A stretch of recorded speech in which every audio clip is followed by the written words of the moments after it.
damaškový nožík z AliExpressu. Príde to v takomto kartónovom obale. Vnútri máme druhý obal.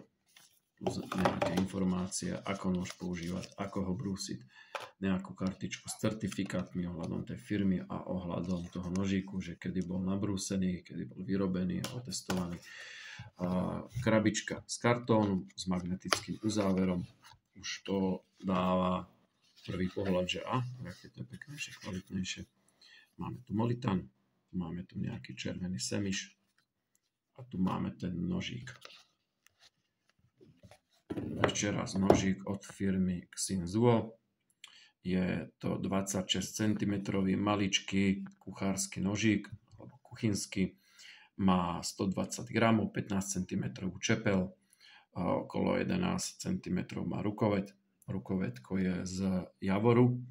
Je tam nejaký ozdobný nit a konec je kovový. Je to všetko krásne, zabrúsené, zaleštené. Na nožíku nie je žiadny škrabanec, žiadna chyba. Je neuveriteľne ostrý.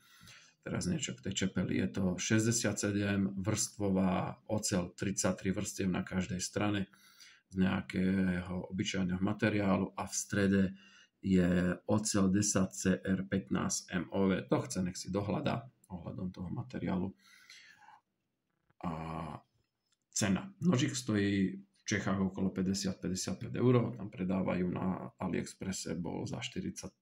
Teraz je tam 37 eur, asi nejaká halloweenská zľava. A mne prišiel dokonca za 30 eur, pretože ja som tam mal zbierané body, tak som na neho ešte dostal extra zľavu. Zatiaľ asi najlepší nôž, čo som držal, takto z obchodu kúpený z Číny.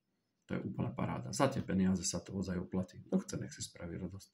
Takže damašek čínsky netreba kúpať za 5 eur alebo za 7. Voláky z laserovú potlaču alebo z chemickú.